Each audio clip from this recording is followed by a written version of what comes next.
Good evening and welcome once again to the Whiskey Cowboy Live. Tonight's date is October 29, 2025. It is a Wednesday. Hope everybody's started their week well. I didn't have a show on Sunday. I decided to take the show off. I was not feeling very good and dealing with a lot of issues. So I decided it was probably not in the best interest of everybody to have the show on Sunday. So I didn't have it. So that was that. So we're here today. The Facebook audience has grown. In the last couple weeks, I've gone up about 700 followers. That's a good thing and not a good thing at the same time. Because, yeah, we're getting a lot of attention, and that's good. But you get a lot of yahoos in there. Laurel says, howdy, a lovely wet day here in Kentucky. Looks good, sounds good. Thank you, Laurel. Yeah, it was dry here today. Oh, maybe a little bit of rain in the afternoon, but not much. Very cold. We're in cold weather. Well, I got you on there, Laurel. You let me know whether I'm gonna throw some video music on in the background. I used it started in at the beginning of the show instead of my normal show intro music. I went with my latest acoustic rendition, and I'm going to play some of that right now. You tell me whether or not it's coming in clear or not, because that's going to tell me whether or not I can add a lot of audio content to the show or not if I need to.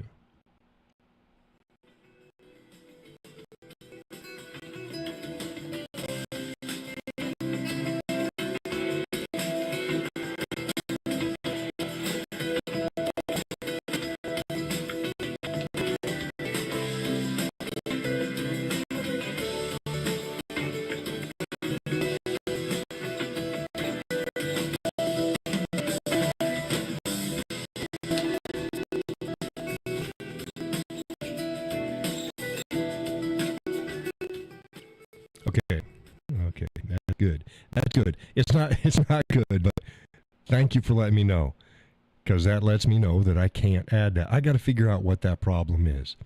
So I'm going to have to take one of my days and dedicate a few hours into trying to figure out why I got a bunch of skip.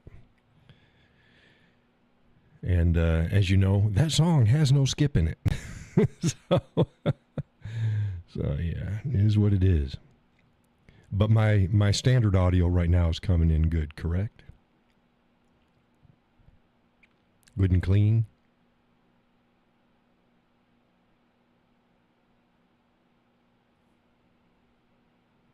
She says, yes, fantastic. Now we'll see whether or not folks come in. Like I told you, Laurel, Wednesday, nobody showed up. It's like, okay. I started my show at the normal time, 5 of the hour. Do a 5-minute run-in so everybody gets their notification and they can get ready to join the show at the top of the hour. And there was nobody. So I'm sitting twiddling my thumbs. And 5 after, nobody. 10 after, nobody. I'm like, look, if people don't show up, I'm just going to close down. I mean, we didn't even get a passerby. My little current viewers tally over here on my other system, it didn't even register one. Nobody came in. Nobody even peeked in the door. So at, quarter after, just a little bit after that, I'm like, no, no, I'm done. And I shut it down, and I grabbed my coffee, and I brought it downstairs. Finished up my online stuff early and went to bed. And that was that. So it was a very interesting evening. And I'm sorry that I wasn't here for folks on Sunday. But I was, like I said, not in the mood. Wasn't feeling good. I've been under the weather lately. I've been having a stomach bug or something. I don't know what it is. And dealing with a bunch of knuckleheads. Boy, after Wednesday online, oh my goodness, on Facebook, Lord Almighty. Lord Almighty. People get all fired up. I use the word retard. Oh my goodness. Oh, my goodness. That whole issue got a lot of attention. I had to do a lot of cleanup over that. With the vast majority of people agreeing with me, though. But then some people, they just didn't. Laurel says the weather is causing havoc with your head. Yeah. Same way today.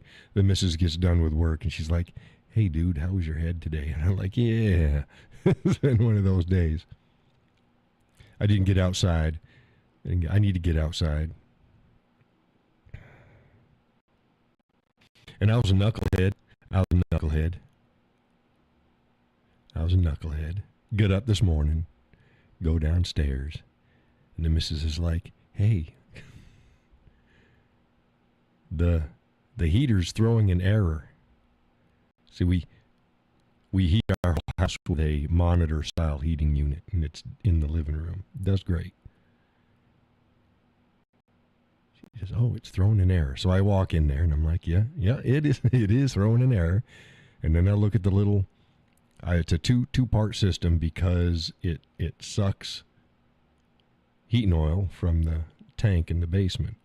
So it's got a pump. It pumps it up, and it's 1/10 of a gallon each time it sucks up the cycle, and then that it slowly goes into the heating unit. So whatever. And it was like, no fuel. got a yellow light, no fuel. Yeah, okay, I'll bet you I know what happened. Well, see, just before I got up, I'm like, the last time we had heating oil put in was last spring, just before winter was over, and we didn't top off the tank. We just put a little bit in. And we've been running all fall. And it's like, oh, I'll bet you, I got to check the oil, because I'll bet you we need some oil. We call it oil. It's heating oil. It's diesel. It's diesel. That's all it is diesel. But the heating oil. So I'm like, okay. Well, we ran out last night. It's like, well, glad it's not in the middle of a cold snap doing like 12 degrees below zero. And we run out of heating oil in the middle of the night. That's not good. So the house was at, rut row. Yeah. So the house was 61. The house was 61 degrees this morning. That's fine. Wouldn't want to live that way, but that's fine. So I tell the missus, I'm like, when you can, you shoot the oil company off a message and tell them to send a delivery our way. She's like, okay. And I'm thinking, I think I had a diesel, a 5-gallon diesel jug set aside somewhere. I can go get that and run down and get some diesel, bring it home and pour it in the tank. And I'm like, man, I don't remember seeing it out in the shed. It's like, oh, you know what? I'll bet you it's down the basement. Yeah, well, right as rain. I go down there, and there she is, sitting right next to the tank. And guess what? She still had 5 gallons of diesel in it. Why? Because that was my emergency backup. It's like, there you go. I had already planned for this contingency. So I take that 5 gallons of diesel and I pour it into the tank, and go back upstairs and flip my breaker, because both of my heaters and stuff, they're on a power strip. So flip the power strip, turned it back on. That just reset both of them. And I was like, okay, turn on the heater. I turn on the heater, okay. Everything seems to be working. It's not running, but everything's working. I'm not throwing an error code. And the siphon pump, the pump, is making some noises. And it's like, okay, it's going to take a while to pull the air up out of the line. I got a hair in my shirt. I did a little trimming. Hate that. But yeah, so And it started making the noises. It's like, now it's making good noises, gurgling noises. It's good. It's making good stuff. And then it makes a certain really good sound. It's kind of a ticky, gurgly sound. You just got to, your stuff. That's how it talks.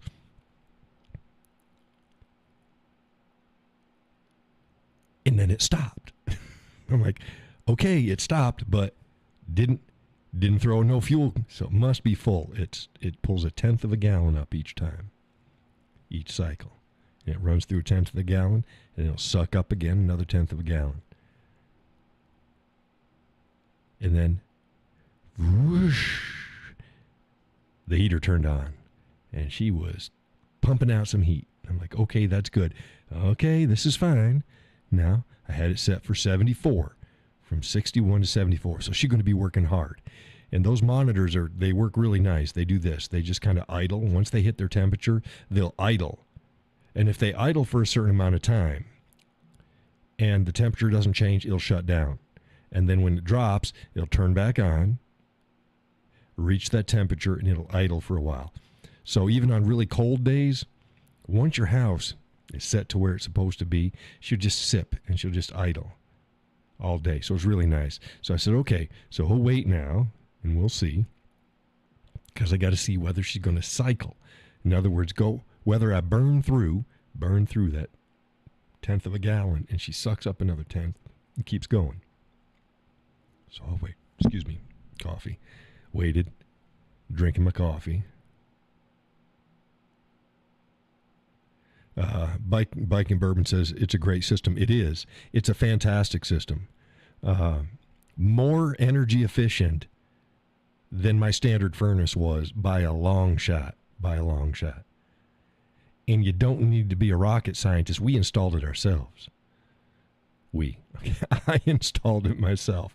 I did all the work myself, except for running the fuel lines up, because I'm like, fuck this. So I paid the furnace guy. He came up and he just ran another set of lines up, and I put a new filter between the system and the first floor. And but yeah, they just vent to the outside, and it's great. But whatever. Okay, get back to what I was saying. Welcome to the show, Biking Bourbon. So she reached it, and she just tick, tick, tick, tick, tick, tick. She makes a noise. I can't do it. It's a couple different types of noises together, and it's like, okay, she's doing her thing, and then she shuts off again, the siphoning system. And the furnace kept running. The heater kept running. So like, okay, we're good to go. So we're happy. Well, a couple hours after that, and 5 gallons will last a long time. Because like I said, the system runs, it siphons up 1/10 of a gallon at a time. And that 1/10 will last you a while. A real long while if she's just idling, because she's just barely pushing out heat. But yeah, so they came and they delivered. It was about $740 or something like that for 730 something for 240 gallons or something like that. I got a 250 tank. They never fill it to 250. But so yeah, it's expensive. It's expensive. That'll last us a while. But super, super efficient systems. Absolutely amazing. Laurel says, damn. Yeah. Yeah. Well, that'll last us a little bit. So what I usually do is I don't usually let it run down to 0 and bring it up. I'd run it just under half a tank so that I can get at least 100 gallons at a time, not 240 gallons. I usually do about 100 to 130 gallons each time. They don't like delivering under 100 anyways, but so that makes it easier on the wallet. But yeah, this will last, but it's nice. Love the system. I've only had one problem with it. Two winters ago, she wouldn't run. Like, oh shit. Well, they have no service techs in New Hampshire for that. And in fact, I had to call out of state just to buy that. I had it shipped to me. Can't get them in New Hampshire. And it's amazing the number of places they don't even sell them around the country anymore. They're only quote unquote authorized in certain areas, and they're not authorized here in New Hampshire. But we love them. There's a bunch of people that have them. So whatever. I had it shipped in and I installed it. So there's no service techs in the area. Well, this feller was from Maine, and he's like, yeah, I could come and do it, but I'd have to pay his travel time, and then if there's any parts and stuff like that. And it's like, is there something I can do? And he's like, yeah, there is. Yeah, there is. Most likely, what the problem is there's a sensor. There's a sensor. It's a heating sensor. Heating and fuel sensor. I don't know. It basically looks like a just a little piece of metal on a wire, and it sticks into a hole. But that's behind everything. And what happens is they can become corroded. And when they become corroded, they don't do what they're supposed to do. It's not sending the right signal to the monitor, and everything shuts down and it won't fire, it won't do anything. So what you do is you get to that and you pull it out, and you take some steel wool or some Scotch-Brite or, whatever you have, little stuff that you clean your metal with, whatever you happen to have. And you just clean that off good, and you stick it back in, you button everything up, and it should be fine. And this seems like an easy task, because it is on paper. It's an easy task on paper. The problem is, and he warned me about it, the problem is you got to undo everything from the front of you got to undo the whole front of the heating unit. And then you've got to take it off. But you can't move it very far because it's got all these electronic ribbon things, like the slave ribbons inside a computer and stuff like that. That's what they have everywhere. And they're not very long. And you got to make sure they're not, if you undo one, which I had to do, you got to make sure you put it back in and don't damage it, because if you do, you're fucked. So that's what it's like. Okay, I take it out, and I couldn't move it far. Had to pull one of these things apart, and had to find the sensor, and then I had to clean the sensor, and then put everything back together. I took my time. I think it took me about 30 minutes. I just took my time, and fired it back up, and whoosh, there she goes. She was good to go. That's the only issue I've had with that system. It's an absolutely wonderful system. I love it. It's like a Takamichi. It's a monitor system, but they don't call them monitors anymore. But it was made like Takamichi or some crap like that. Great system. Way more efficient than what used to be there where this system was my pellet stove. And that was not nearly as efficient. So I was running with a crappy oil furnace, which didn't work very well, through cast iron radiators, which I love. The old cast iron, I love them. And they pop, and it's neat. I like it. It's ambiance, but the furnace sucked. So I was wasting a lot of energy. So I was running that and pellets. And then when I got my pellets, I got them like 5 pallets full at a time, if not more, something like that. And I brought I put the new spare pallets in the basement on the floor, and then I would carry the 50-pound bags, at least 2 at a time, sometimes more, depending upon what it is. And I put one on each shoulder, and I'd go on down, and I'd have to use one of those, they're at an angle, they're a storm door entrance into your cellar. They're at an angle, and then you walk down in and you don't hit your head. You got to watch out. You can't hit your head. Now here I am, 6'4", with bags of pellets on both shoulders. And I'm trying to go down these sharp steps, duck, and not hit my head. So I'm scooching and bending over until I restack all of the pallets of pellets down in the basement. That was a pain in the ass. But I did it. I did it for years. I took them and just until it kept going down till it was restacked downstairs. And Laurel says I probably would have hit your head. You would have, and so did I. Many times, many times. Yeah. Oh, what a horrible chore to do that was. But I did it. And then I would bring up, one bag at a time and fill the hopper in the pellet stove, and that's that. That low? Oh, you probably wouldn't hit your. No, you would have. It was that low. Yeah. If you're in the basement and you're just trying to walk out, the door is only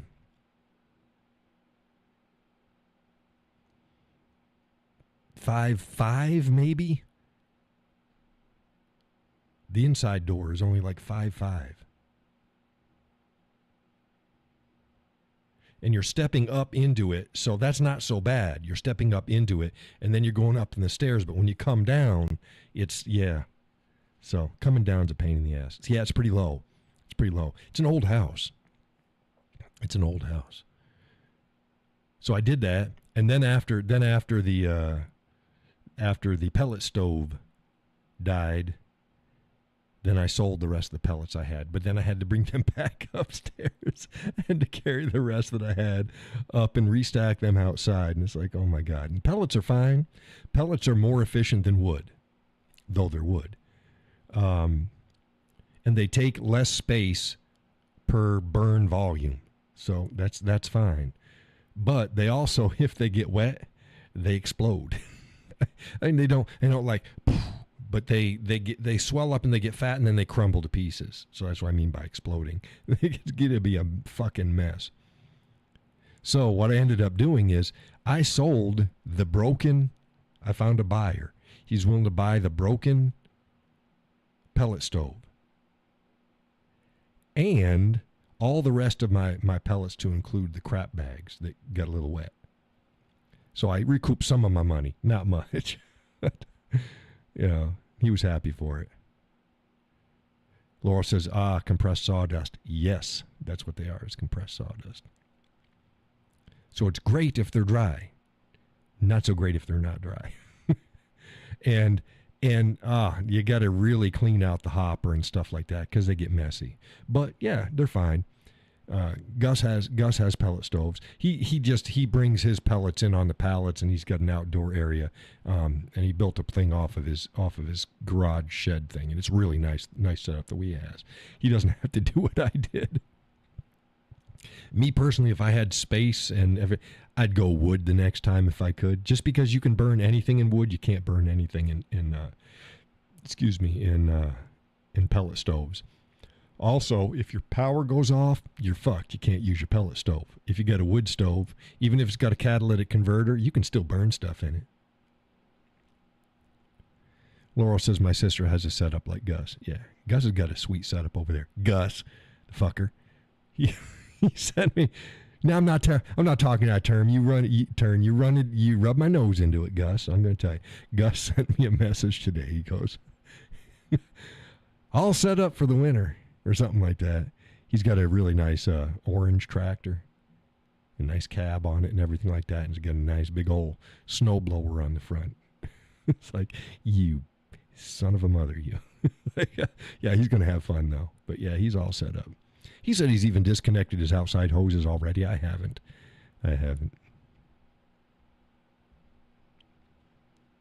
Got to bring my truck in. Got an appointment for Tuesday. Bring my truck in. I'm throwing a service air tire system, air pressure tire system message. My driver's side tire pressure system is not reading. I told him, I said, yeah, he goes, oh, it might be just warm and cold, and it just might be. It's like, yeah, no, it's not saying the tire pressure is low. It's the sensor is gone. Something's messed up. Like, okay, so they're going to look at that Tuesday.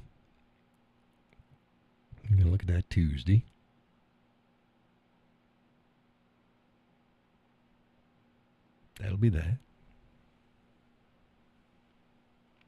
And then I got to get out, and I got to get the undercoating done. There's Gus. Just got to put my golf cart up for the winter. Yeah, a few more weeks. See, there you go. He got a golf cart. He got tractors and golf cart, and Man's living in the lap of luxury over there.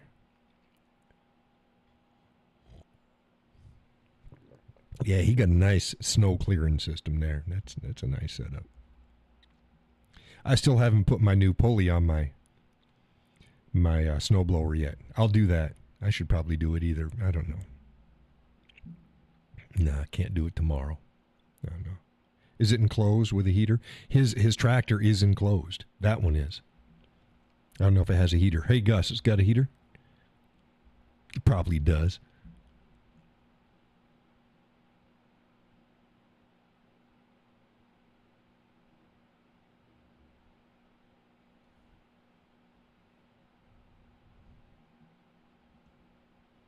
Gus, have a heater?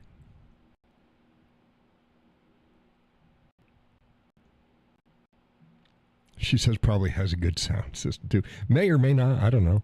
They got these nice headphones with stereos in them too. Gus says, "Hey, I worked my ass off my entire life for this." Yep, heat and air both. So see, heat and air. No, we're not. No, we're not begrudging you your tractor. Not that one. Now the other one. And your golf cart. Come on, Gus. Greedy McGreederson. And he has a sound system too. So yeah, so he's got a radio, heater, and an AC in it. Nah, it's a nice tractor. Yep. I'll be out there and blowing away with my snowblower. I'll have my full suit on. I got my snow suit. I got a black, bib setup, pants and bib setup. And my fluffy, I got jackets for, I got winter jackets for everything. I got my fluffy jacket. I call it my fluffy jacket. That's my North Face. The puffy one for sub 5,000 degrees temperatures. Does real good. I got that one. I use that, so I put on that, and I put on my hat with the ear things that come down. Yeah, you've all seen that. I bundle up and I get out there. I love shoveling and snow blowing snow. I love snow blowing better than shoveling. But it sucks when your belt doesn't work because you can't throw snow. Laura says North Face is warm. It is very warm. And I got it at a discount. I went to one of the outdoor stores back. Oh, goodness. It had to have been about 15 years ago. One of those highfalutin ones that sell North Face stuff. And they, by the way, they're woke as hell. That's why I don't buy them anymore. They're woke as hell. I wrote an article years ago about them. Gus says my John Deere does not have a cab, so he suffers. Yeah, I know. But yeah. So if it's throwing snow, I love it. So this winter is going to be good. I still haven't got a new haven't found a snowblower tech to bring my son's blower to, because I can't get the damn bearing off the wheel thing. It's not the wheel thing. Whatever. I can't get bearing off. Laurel says, Gus, use the fancy tractor. He's going to. He's going to use the fancy tractor. Well, he might use the other one, but the fancy tractor has the snowblower on the front. Yeah. Yeah, it's a nice tractor. But yeah, then I have that, and then I have standard, more of like a jeans jacket with a liner, winter stuff, and I got my vests, and I got my cloth kind of one. You've seen that. I think you've seen it. I don't know if you've seen that. I don't care if you've seen that. It's a cloth one that's almost like a plaid. And that's real nice. It sort of looks like a shirt jacket, but it's not. It's a jacket. And that's nice. I like that one. Then I have of course I have my oiled leather thin jacket, and I wear that in the fall. I've been wearing that. And I have a jean jacket, and I usually in the wintertime, if I'm going to wear my duster, my slick, I'll wear, like a sweater and vest or something like that, and then wear either my jean jacket on top of that or my oilskin jacket underneath that, and then I'll wear my slick over the top of that. It's all layered. So, Gus says I use the John Deere to bring pellets from the garage, 13 bags at a time, easy. Yeah. So see, because you put on the forks, right? Do you bring it on the forks, or do you just load them up into a bucket? Do you put forks in a pallet and bring the pallet up?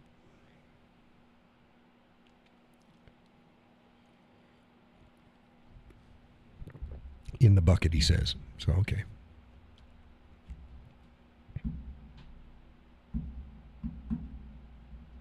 I'll bet you can bring that darn near right up to that front door. Do you bring it in the front door or the back door? Because I bet you could just raise that right up and darn near just be able to just bring it right inside the house. Oh, it must be the front door, because you say you put them on your porch, right?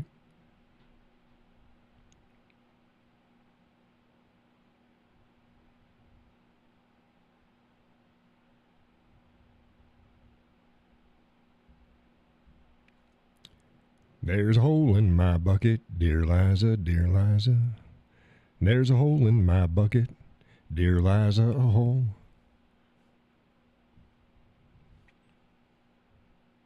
Some of you older folks might know that one. They're like, holy crap, John is going back. he's going back for his songs.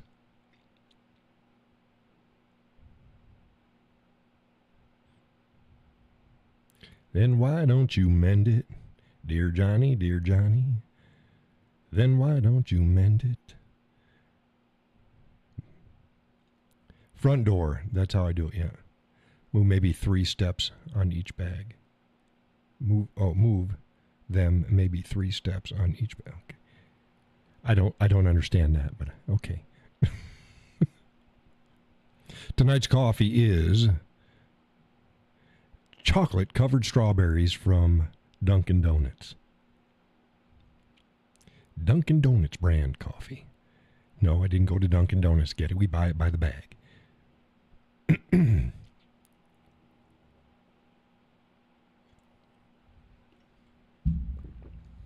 Oh, goodness.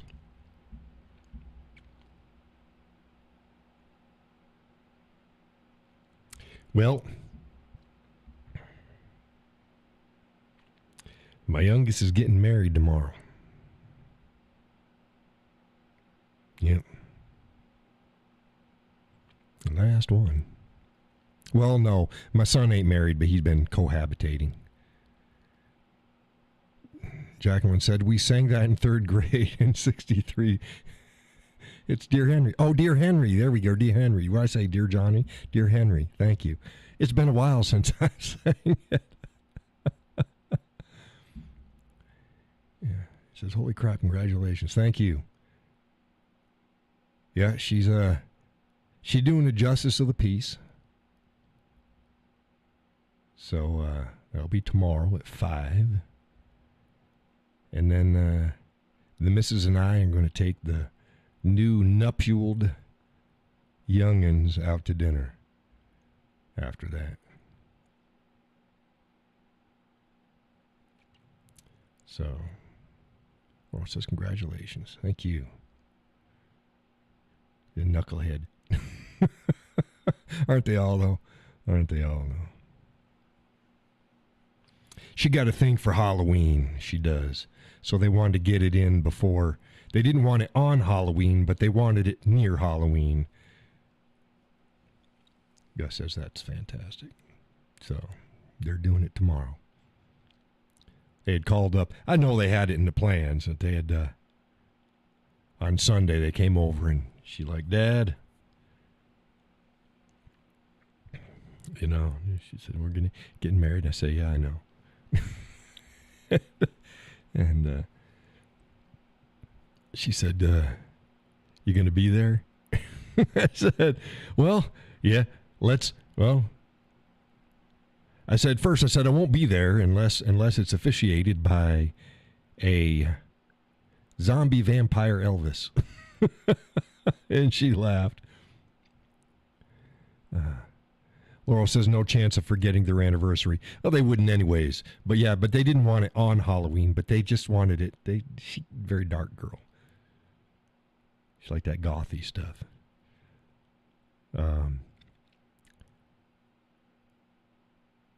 But she agreed. No, don't. I tell people don't ever have an important date like an anniversary on a holiday. Well, it fucked up because number one, you're getting gypped out of a holiday. I'll get back to that term, gypped. You're getting gypped out of a holiday, and then what if something goes bad? I didn't mention this, but what if something goes bad? Then forever, that holiday is going to remind you of something that you don't want to be reminded of.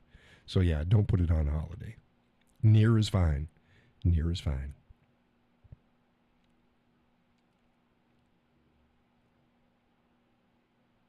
My wedding anniversary is near a holiday. I'm not going to say what holiday, but it's near a holiday.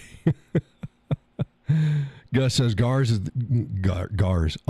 on the 29th of February. Oh. All righty.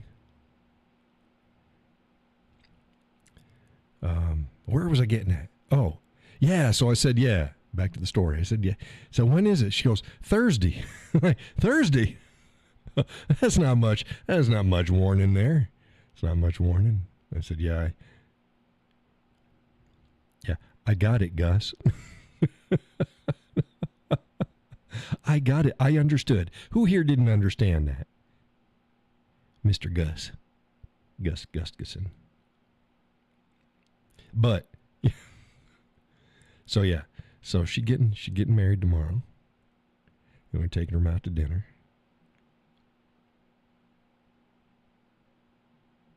Their first meal as a married couple.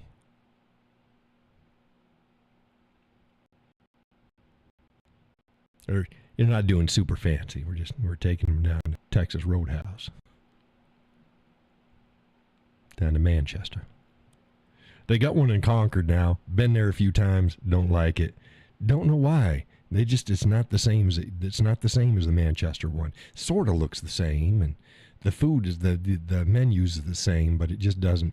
I guess they just got to get cooked in. Hey, Gus, you see they got, speaking of new restaurants, you see they're getting Cane's chicken fingers.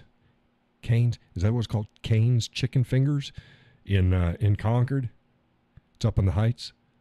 They're going to be opening up next year, they say. And I know they're looking for management. They've been looking for management, but they're not open yet. They've got the main construction done on it.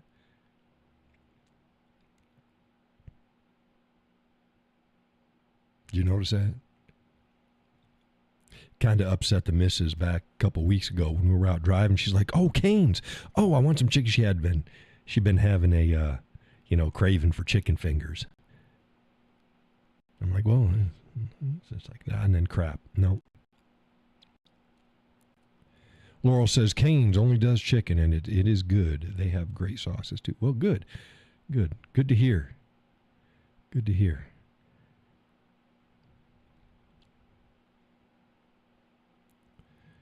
So when they open up, we'll be visiting them. Gus says, didn't know that. Yeah, they got one there. Not open yet. And they used to have Chili's up in that same plaza area, and they closed down. And the missus and I used to like to go to Chili's, not for the food, of course. Well, the food, but not for dinner food. We'd go. They had like a chocolate lava cake dessert thing. I forget what it's called, but it's a chocolate lava cake. Oh, it was great.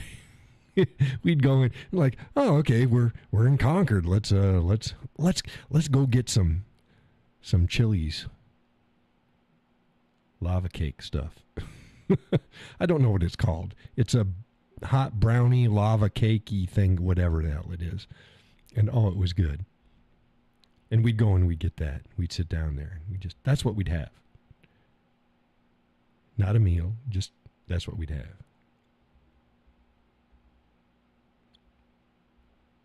It's a lava cake. Yeah, it's a lava cake. They got a special name for it. But yeah, it's really good. Really good. So we get one. We sit there and we'd both share it, and that's what we'd do. One of the last times we were out, so we've been twice to. I'd shown a video. We stopped at Johnson's Dairy Farm. It's a restaurant, and not going to say how much I paid on that lunch. I had lobster mac and cheese, and it's like, oh my God. Gus says, only have eaten there one time. That's it. Was not impressed. Chili's, yeah, the food itself wasn't that great. They like to char things, but they char it too much. But it's a lot. We went for the lava cake. It's lava cake. So we went to Johnson's. Unless that's what we're talking about. Are you talking about Chili's or Johnson's?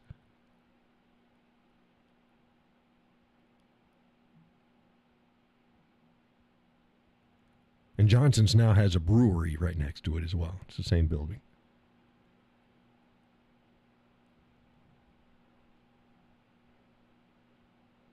Chili's? Oh, okay. Yeah. I think they try to char their food too much. So, but whatever.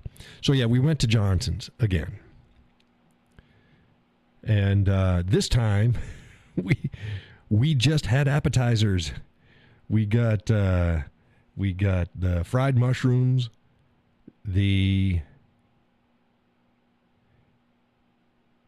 fried mushrooms? Oh, okay. Fried mushrooms, onion rings, and they're a stuffed tater tot. Had cheese and bacon and stuff. It sounded really good. Gus says, love Johnson's, very good. Johnson's food's okay. It's okay. Their service, on the other hand, sucks.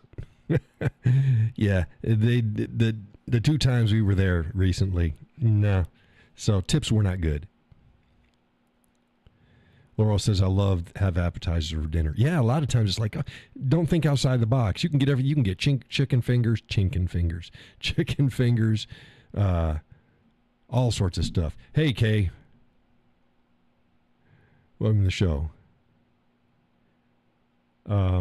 Yeah, you don't need to get a regular meal. You can just appetizer it. But these stuffed tater, we didn't care for them. I won't get it again. But yeah, you can't go wrong with fried mushrooms. Oh my goodness. Oh, fried mushrooms. Another place that has good mushrooms, but they're not fried per se. They are, but they're not. It's different. Is the Longhorn. The Texas Longhorn, not to be confused with the Texas Roadhouse. Longhorn restaurant. They have their I think they're called hot Southwestern shrimp or something like that. You get a good bit of them, and they're smaller though, smaller shrimp, and they're spicy. They're spicy. Yeah, that's pretty good. But yeah, we went to Johnson's, and horrible service. I can't tell you. Some of the gals, they were nice. The waitress, we had the Asian lady, and she did not. No. Here's a tip. Here's a tip for all you waitresses out there. Pay attention to your tables. Kay says stuffed mushrooms are better. Well, you can have stuffed. I like stuffed mushrooms, but I love fried mushrooms. Deep fried with a batter on them. Yeah, waitresses out there, doesn't take much. Just glance at your tables. If their glasses are half empty, fucking fill them. Nothing annoys me more than to get through a meal and not have my water dish. My water dish. my water glass filled. A lot of times I'll order 2 out the gate, and I didn't. But I shouldn't have to.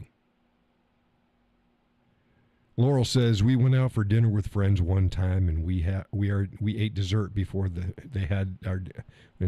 we ate dessert before we had our dinner. Dessert. Man, I can't freaking talk tonight. We had about 15 to 20 desserts displayed at the table as you went in. And, oh yeah, nothing wrong with that. Nothing wrong with that. Sometimes it's good. So what do we want for dinner? Let's have a like a banana royale. That's a banana split in a bowl, folks. Have a sundae, a bunch of ice cream. Yeah. Gus says we have been talking about going to Macris Seafood on 106. I've never been there. Macris is okay. It's okay. It's okay. The missus's families love Macris, and every year, bless their souls, they're passed on now. Every year we'd give them gift certificates for their birthdays and Christmas so they can go to Macris.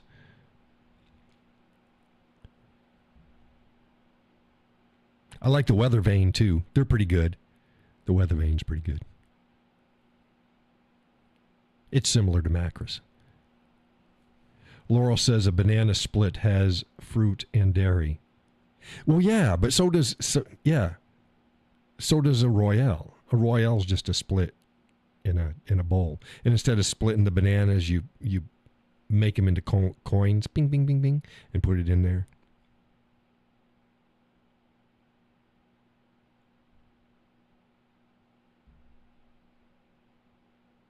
In a sundae, I don't think a sundae just has what? Ice cream and just toppings on it, right? It doesn't have all the fruits and stuff, unless the ice cream has the fruits.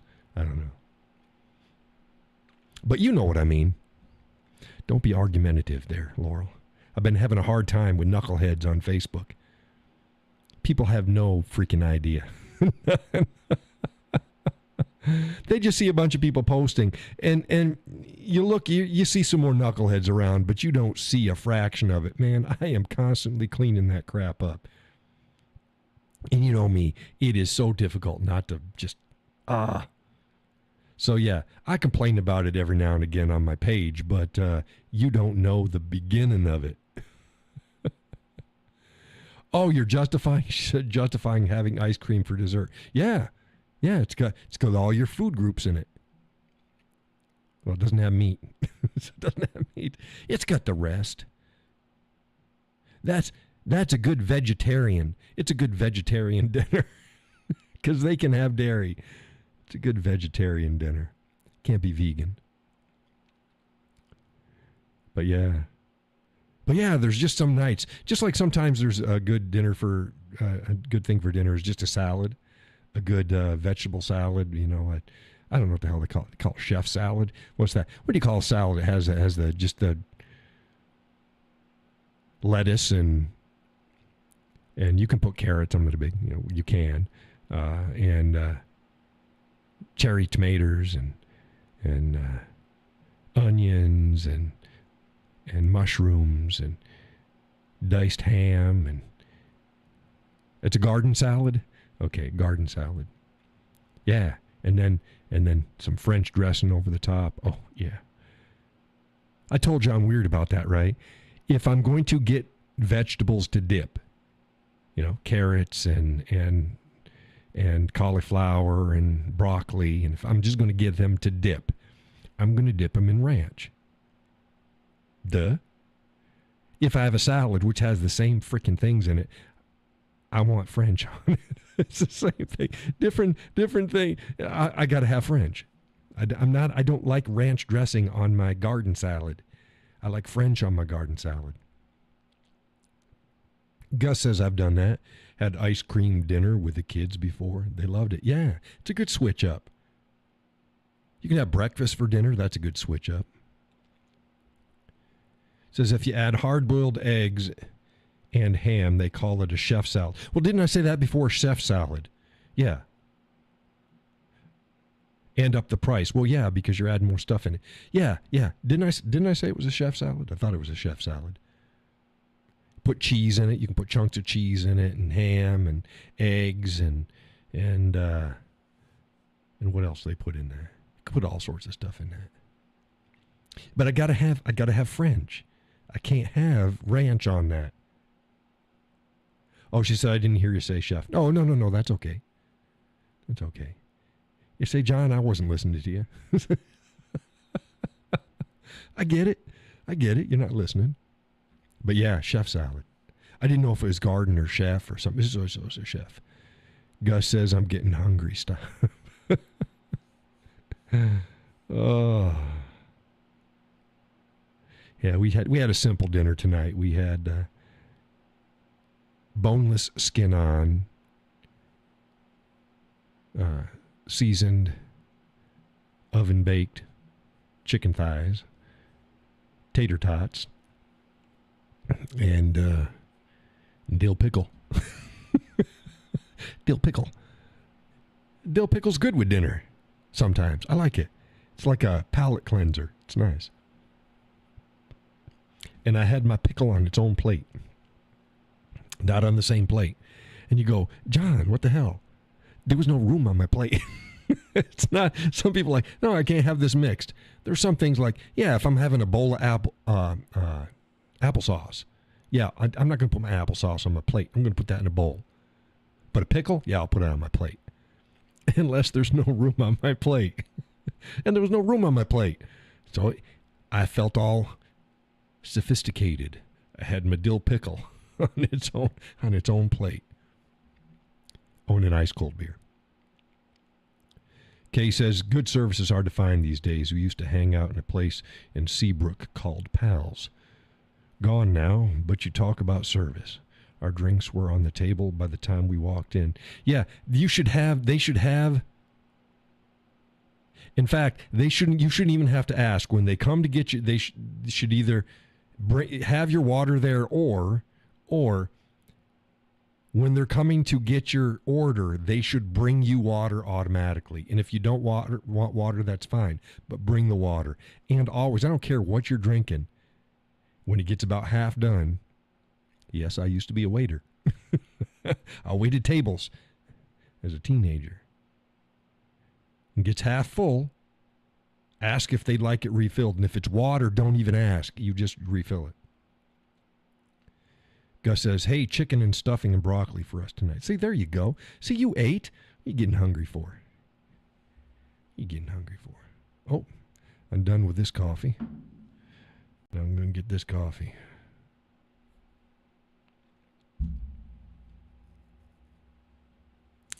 Yeah, I told you the missus got herself a new Yeti. One of the bigger than this one here. And it's got a handle on it. She got it pink. She picked it up at Tractor Supply. Kay says, keep the water filled. Absolutely. Keep that water filled. You shouldn't even have to ask. So that was about 4 hours ago. I know. What was it? A Chinese chicken? You eat Chinese food and 4 hours later, you feel like you're starving. Chinese chicken. Yeah, so she got herself, they had them on sale. So I was like, okay. I'd have gotten it for her if it wasn't anyways, but you know how they're expensive. So she got herself a Yeti thermos, and it had the straw thingy in it. It's nice, but it doesn't seal up. So if you take it, you can slosh out. So she's like, oh darn, I didn't know. I wish I had it, because when she's at home, the straw is fine, but when she's in the truck, not so fine. She doesn't want the straw. She wants to be able to shut it and open it. So I found these really nice. Because I'm on Instagram and they send me goodies.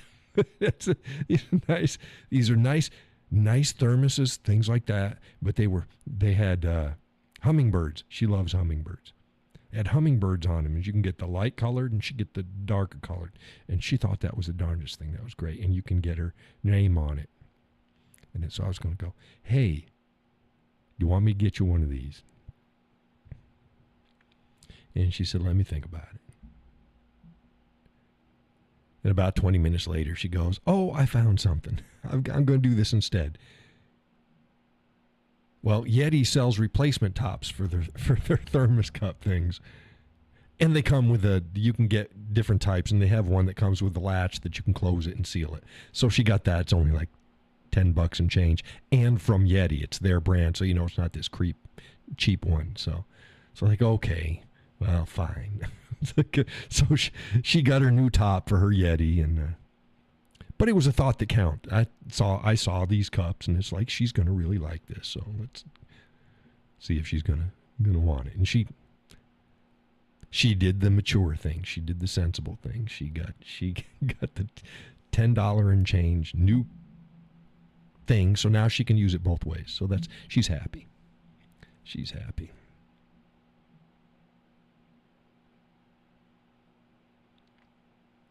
Get her some hummingbird decals for her Yeti. Yeah, I could do that. But they got to be right, because I don't like shit looking cheap. I just don't. Same way as I'm not a sticker guy. You guys have seen my truck. That's the most decals and sticker things that I've ever had on any vehicle. That's it. And that's about as far as I go. I'm not one of these people, they just put all sorts of shit on there. I'm not. I'm a pretty plain kind of guy. So when I do it, it's got to be nice. It's got to be nice. So I got my badge on the window. I got my veteran decal on the back. I got my Whiskey Cowboy text decal on the other side of the back. I got my 3D We the People editions for the truck, and I got my American flag metal decals that match up with the metal decals on the side, the front of the truck. Again, it's got to look. I'm really darn particular. So yeah, but I'll look for that and see whether they got something that I think is going to work nice and not tacky, because she ain't a tacky gal. Laurel says I don't advertise for anyone. I have my son do my window decals. Yeah. Oh, you don't advertise for anyone yet. Yeah, okay, yeah. Yeah, I don't even like dealership decals. I don't like them. So again, you've seen my truck. It is not decaled out. What I got is just enough and it's fine. Yeah, I'm not a big fan. I've had my own business decals on my vehicles before, and that's on the back windows, and that's fine. But I prefer not even to have that. But of course, I have no idea how many people have come across my content by looking at my truck. It's on the back window now. You saw that. You all saw that. I figured, what the heck. Those are the first things to come off. No dealership crap. Yeah, I hate that. I still have some on my truck, but it's not intrusive. And my back license plate is a new car, and that's the dealership I got. Is a new car plate. I'll get that taken care of soon enough. It just wasn't. I wanted to put I told you I hate spending money. I put my money into other things with the truck. New trailer hitch thing, the bed racks. Those were nice. I love them. They whistle. I wish they didn't whistle. They whistle. But I love them. What else? Oh, I got an eat and tray thingy. The missus got me. That goes on the steering wheel if I want to eat. And little things. I got the lock box in there from a Pistola that's biometric. Got a new arm thingy for my cell phone from off the dash. Little things. What did we like? We like some of those amp steps, power steps. Those are expensive. We'd like some power steps. Yep.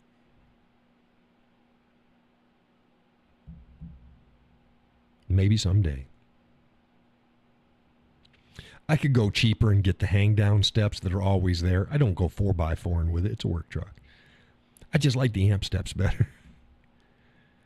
They just tuck right up in there.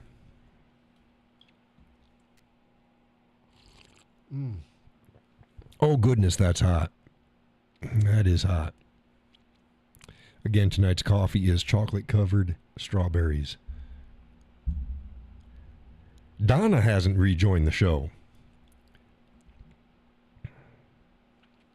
Laurel says my son's truck has the power steps. They're nice. Yeah, I think we do fine with them. Like I said, we pulled up to a curb. She got into the truck without using I have a stool that I bring with her. So if she gets in, I open up the door and I put the stool down, and she gets in and I put the stool in the back seat, and when it's time to get out, I get out and I come out and I take the stool and I open up her door and I put it down. She just climbs down. You know, it's a step stool. Like the queen she is. But we were parked next to a curb, and she's like, I got in by myself. It's like, there you go. So we don't, she doesn't need a whole lot, but she's short. She's short. She's like 5'5", 5'4", 5'5", something like that. She's short. Gus says mine has running boards. I like them. Yeah, I like running boards too. Laura says you're a saint. Yes, I am. I most certainly am. Kay says chocolate and strawberries. Yeah, you've never had chocolate-covered strawberries before? Well, this coffee tastes like chocolate, dark chocolate-covered strawberries and coffee together. It's absolutely wonderful. But Laurel, yes, you are speaking to the Saint Whiskey Cowboy. Gus says, yuck. Nope, more for me. Oh, be quiet, Donna. See, I get these fruity ones, and Donna just cringes. She hasn't been back to the show. Yes, I am a saint. I always tell people I'm not a saint. No, I'm a fucking saint. Laurel knows why. Some woman asked me a really freaking stupid question on Facebook. Was it today or was it yesterday? Was it yesterday? This was so good I had to send Laurel a copy of it. Oh, yeah. I'll even tell you what the question. It was I wrote up about there is in another state, there's a sheriff, and his deputy was running for the sheriff's job. And he went into the sheriff and he told the sheriff, I'm running for your job. And the sheriff said, well, good luck, you're fired. I'm sure I said it nicer than he did. And I'm like, yeah, that makes sense. And people are like, how dare he? How dare he? Well, if you live in a community where the deputies are hired by the sheriff, yeah. If you don't, none of the people that are working under the sheriff should run against them. If they do, whether they're hired by him or not, they need to resign and then run, and then because it causes a lot of problems, but whatever. So I said, yeah, damn right, you're fired. Good luck.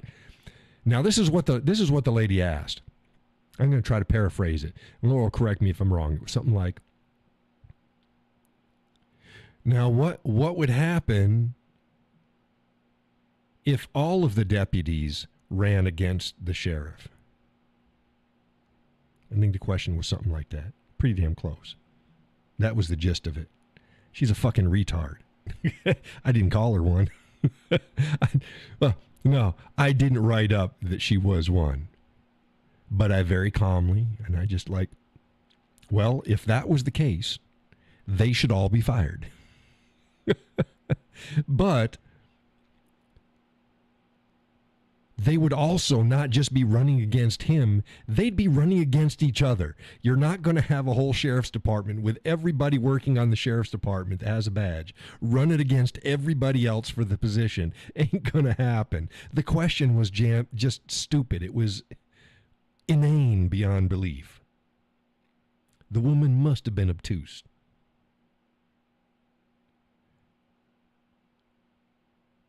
So I wrote that. Well, I wrote what I said, not the second part. That's what I was thinking. But I said, no, the chances of that happening would be an absolute zero. Wouldn't happen. It just wouldn't happen. But, oh, my God. What a stupid question. If she was thinking, oh, no, then there wouldn't be anybody to do anything. Look, even without a sheriff and a sheriff's department, law enforcement does not go away. You have municipalities and you have state. Laura says you were way too nice. I would have asked her if she was a fucking moron. This was one of those posts. This was one of those posts where I wrote out 5 different responses. 5 different responses. I'm making the whole camera wiggle. Did y'all see that? That was not. The chair is hitting the side of the desk here. I was laughing and pushing, and the whole thing shook. Did it look like an earthquake? But yeah, I had like 5 different. Like, how am I going to do this? Well, this is what John would really say, because she's fucking stupid. But I had to be. And then I was thinking maybe I should just delete it, but it's like, no, I'll just answer it. And I answered it, and I sent Laurel a message. It said, "You got to go check this chick out." I said, I am officially a saint today. You folks have no earthly idea, none, the crap that I have dealt with in the last week. From last Wednesday to today, oh my Lord. Criminy. Laurel says, "I no longer ask if they can get any more stupid. They take it as a challenge." No kidding. I've got another thing in there, and they're popping up again. Is the people, they just look for something to prove you wrong on. They got to nitpick something. Don't do that. If you agree with, 80% of what I said on my post, just say you fucking agree and walk on. Don't nitpick my shit. Oh, you should have said this. No, I should have said what the fuck I said. You should have, if you wanted to, write your own freaking article, publish it, and see if somebody wants to read it. I got the people, too, that can't understand. Shut the fuck up. Look,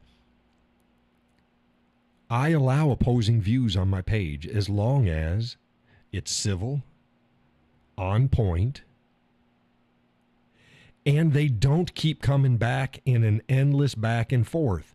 You say your shit, I'll say I disagree. You want to clarify? Good enough. After that, hey, okay, I still don't agree. Dropped it. It's done.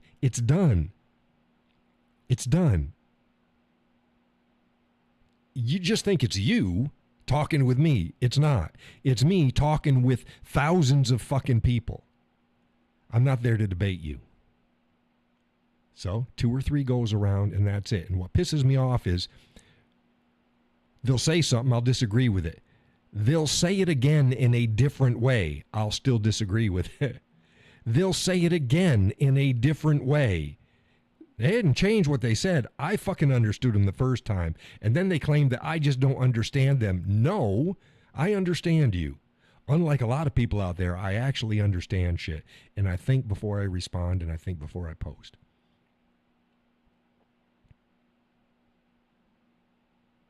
If we disagree, it's not because I'm stupid or I don't understand you or I'm ignorant of some fact. No, I just disagree. Stop it. Wrong man. You're not talking to your buddy, and you're not talking to your kid, and you're not talking to Joe down at work. You're talking to the cowboy here. I ain't like them. And unlike other people, I say what I mean. Oh, but you said, no, I didn't fucking say that. Read what I said. Read what I said. Don't read into what I say. Read what I said.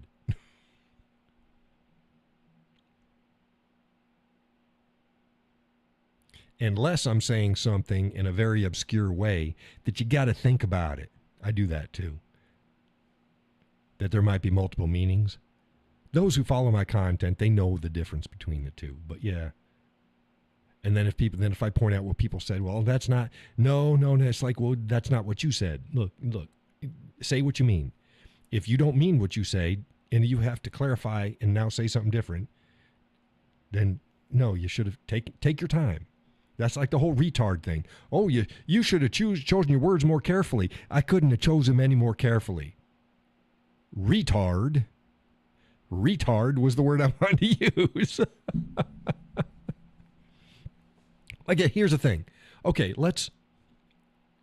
words have weight. Words have weight. Now you can like the word or dislike the word. Fine, fair enough. Words have weight. I'm going to say something.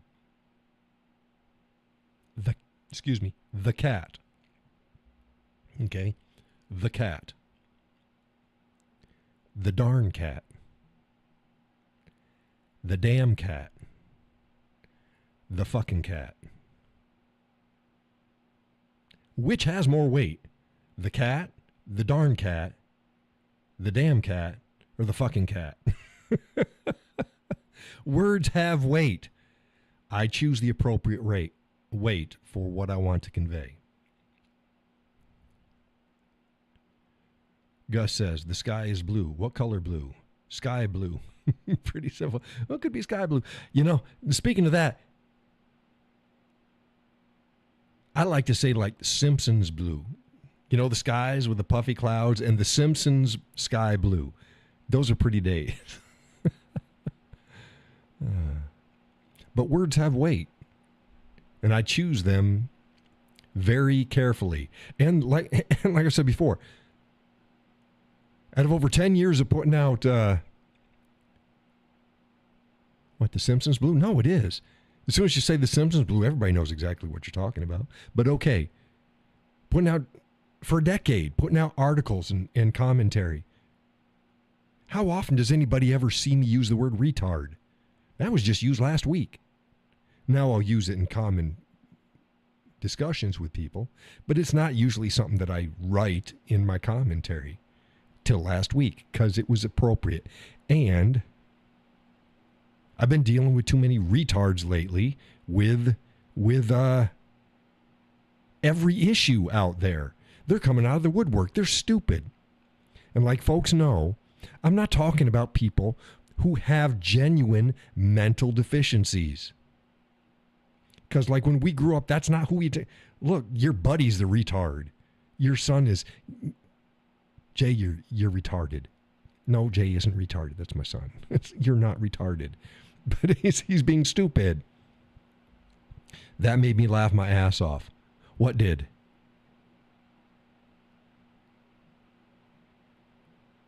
What made you laugh?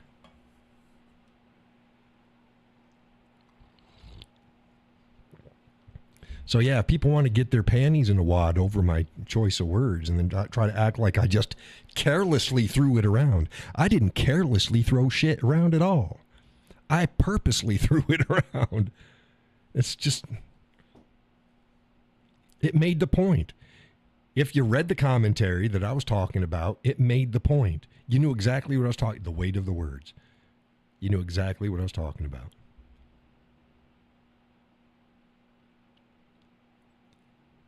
But come on, Gus, tell me, what made you laugh?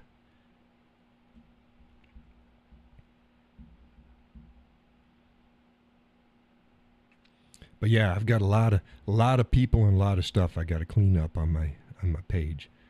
It's like, oh.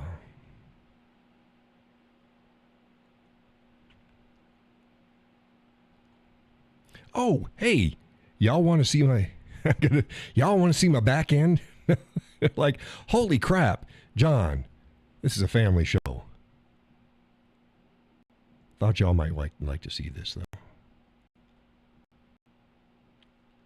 Thought you might like to see this. My Facebook. Part of it, I've got several different ways to get in. This is the quick view. This is the quick view that I look at. Here we go. And the first thing is the views. Okay, and I keep tracking my views. And this is my views right here. And I'm down 44% from the last 28 days. All the stats are in a rolling 28. I hate rolling 28s. I really do. But as you can see, I'm peaking again. I'm jumping back up again per day. I'm jumping back up again. And I have my earnings. You want to? Careful now. Here we go. Here we go. Here's some earnings. My approximate earnings the last 28 days rolling is $194.20. $194.20 for the last rolling 28 days. That is down 5.7% from the last time. I'm making on average about $200 a month on Facebook. $200. Interactions. Here we go. As you can see, the interactions go up and down, and we're spiking again. We're spiking again. And it tells me who's doing it, who's not doing it, how many shares. I got 9.3% shares. I got 14.8% comments, 75.9% reactions. Who's visiting? I have followers versus non-followers. I got 56.2% followers and 44.8% non-followers commenting and interacting with things. Which of my posts are getting the most interactions, how many they are. You can do the same thing with earnings. You can go and see the earnings. 5211 for the highest one for the last one so far. That is the gay black chick substitute teacher thing. If you're not familiar with it, go to my page, go and see it. Then my audience, the same exact thing. Boom. We watch it rise up. Right now I'm at 13,712 total followers as of this very moment right now. Not good, but yeah, could be worse. Tells you exactly where they're from, who they are. Demographics, men, women, and unknown. I have no unknowns. Amazing how that is. Facebook, even though it's a liberally owned site, it only has 2 genders. And as you can see, the vast majority of them are 45 to 65 and above. The biggest group, 55 to 64, is the biggest total group, and that's 28.3%. But generally, 45 to 65 plus. So 45 to infinity is my general demographic. A lot less. 18 to 21 is only 2%. 25 to 35 is only 8.2. 35 to 45 is 14.5, and the rest make up the rest of it, which is understandable. Where they're coming from, so on and so forth.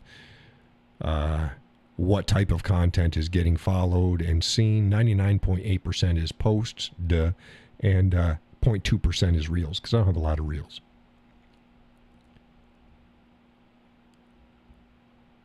Are y'all still hearing this?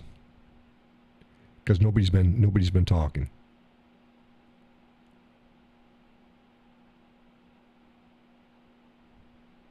Hello?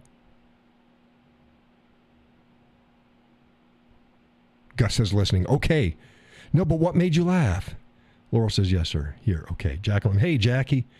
Welcome to the show. So it's called the insights. Now I have a complete business back end, and I've got everything is broken down into the minute details, and I also do my messaging back there and everything like that. But this basically the views, earnings, interactions, and audience is my quick look on what I am doing with my Facebook page. And as you can see, my earnings are going through the roof. That's sarcasm. Folks who would like to help donate, it matters a lot. There's a link in the description of the show. Is it a YouTube bad word? Was retard the word that you laughed at? If it was, just put yes. It might be a YouTube bad word. I've got the least amount of filtering on there. Okay, so yeah, that was it. Well, because you know me, Gus knows me. I'm not a careless, unthinking, and unkind person. I'm not. But, the amount of feathers that ruffled. It's like, holy crap. But, so there you go. Does anybody have any questions on the back end there? When it comes to my Facebook stuff.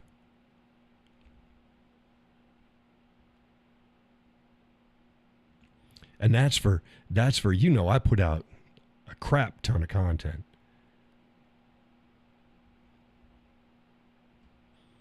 You've typed it 5 times. Excuse me, it blocked you. Yeah, it must be on there.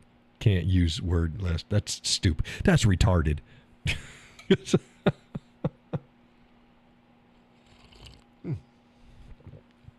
Hey, y'all, catch that gal that was I post up every once in a while about donations, and I use one. I use an example of a minister and the passing the plate, and if the congregation doesn't give them any money, they can't do it. They've got bills to pay, and it went right over this one gal's head, and she's like, "Oh, I don't think that being a priest is not a job." It's like, it's not? Really? Okay. And then she had also mentioned, that do you think that God tells people that they should pay to hear his word? It's like, yeah. Is that what you think that is? You think that going to church, and all priests do, and ministers and reverends, that all they do is just they read to you? It's Bible story hour, and they just stand there and they just read to you? Is that what you think that they're doing? Well, bless you. I don't whether it's a rabbi, whether it's an imam, whether it's a priest, whether it's a minister, if that's what they do full time, it's a fucking job. And I'm not a fan of Islam, but if that's what they do full time, it's a job. Do you think that building that they're in just pays for itself? You know what I mean? She was just so, oh man, I just wanted to slap her. Was Gus the only one that saw her? No, I think Laurel saw that stuff too. So I'm like, well, aside from all of that, I disagree, but I wasn't really talking about a minister. I was talking about myself, since I do this full time. Laurel says, well, bless her little heart. I saw it. Yeah. And I said, are you saying that I don't deserve donations? And then she'd mentioned, well, deserve shouldn't be the right word. Well, what the fuck is it? Do you think your waitress deserves a tip? Well, if they did a good job, they do. If they don't do a good job, they don't. If they do a good job, they deserve a tip, because we know that's part of their pay structure. It is what it is. So do I not deserve a tip? And she's like, well, you're definitely within your right to ask for one. Jacqueline says, me too. It made me right that you really do, and you definitely deserve support. Oh, thank you. Yes, Jackie did. Yeah, and I believe Laurel did too, but you didn't address her, which was good. Thank you. He probably said, I'll just let John handle this. Jackie, your post was very nice. And I understand why you don't use, I don't understand. You say you can't use PayPal. I don't know why you can't. I use it because it accepts debit cards, credit cards, and PayPal accounts. It's just like paying off any old website. So I use it. But no, I get it. But this whole thing is like, Gus says I kept my mouth shut. Yeah, it's like she wasn't thinking. It's like, Jesus. That's like it's like somebody's going to somebody's house every freaking day. Well, oh, I don't engage against others on your page, says Laurel. Yeah, smart. Smart. Now, the missus, she doesn't post on my stuff. You have no idea. Oh, she gets fired up. She gets fired up. They permanently deleted my PayPal account when someone tried to scam me. Oh, yeah. No, if that's the case, you don't have to have a PayPal account to donate to me. You don't have to have one. You just go and you just use your credit card. It's that easy. You don't have to have a PayPal account. It's just like going to any other, it's like going to any site. It's like going to Amazon or what have you. And you go boom. And it's pretty easy too. Let's see if I can pull this up. See if I can pull this up for y'all.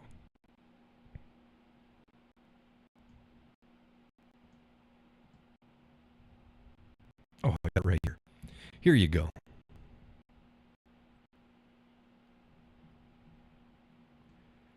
There it is.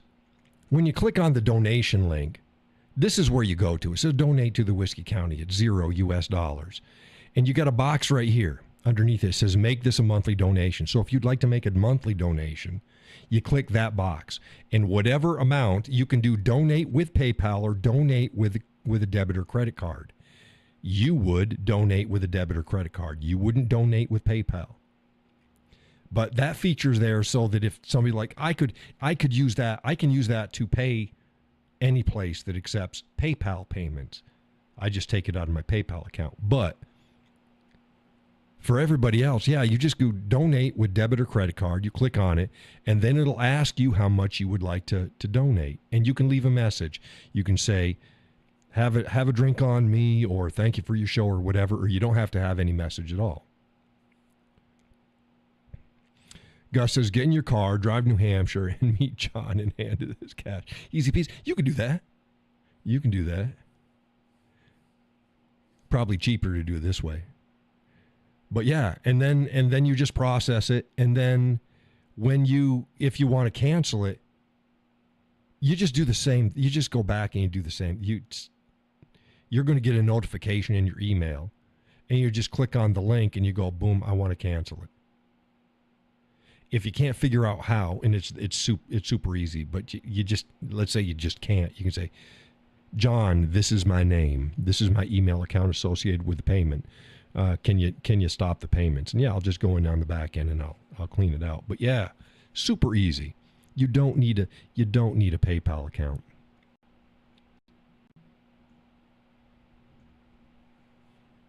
And you can just set it up for however much you want. $5, $10. Single payment. Make multiple payments. Yeah, set up monthly. It's up to you. And then if you do it monthly, it'll continuing to do it. You don't have to do it again.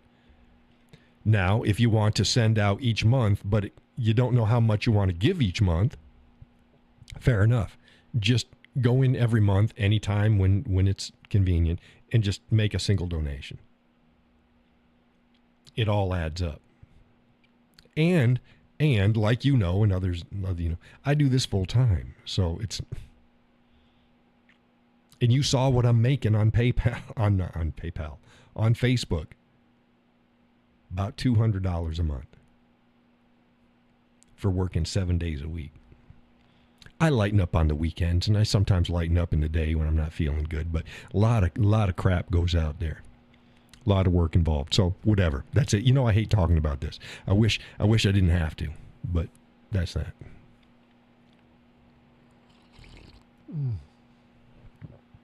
Okay, what else was I going to talk about tonight? I didn't have any real plans.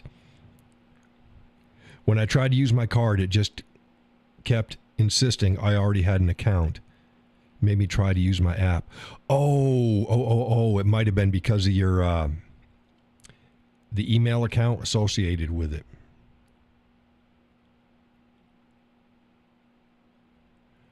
I already had an account. Made me try to use PayPal, not my credit card. Exasperating. Yeah, shouldn't have done that. Shouldn't have done that. I don't know why. Shouldn't have done that. Because whether you have a PayPal account or not, it doesn't frickin' matter. I have a PayPal account and I can choose whether I want to use PayPal or not. Weird.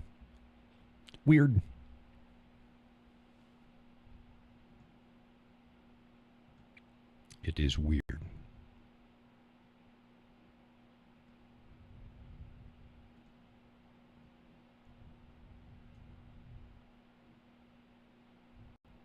What do we got going on here?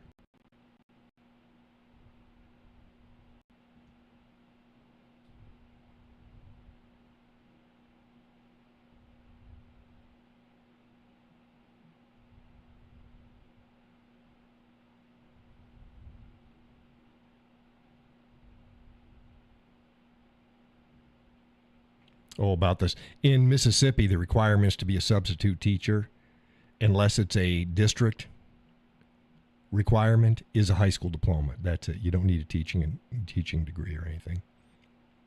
And they don't pay them much. They pay them like $80 a day or something like that. And people are like, well, if they didn't pay them crackhead wages. Look.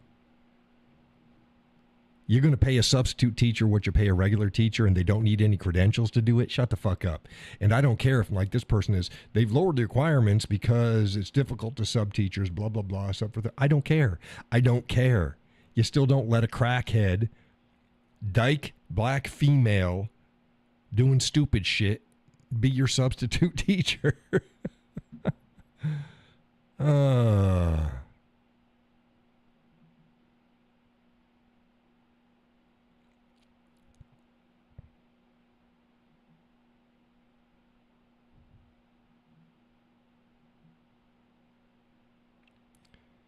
As for a suggestion that substitute teachers have the same requirements as teachers, that would be ideal. However, we get paid much less. Yeah, don't care. I don't see substitute teachers as it being a full-time job, but whatever.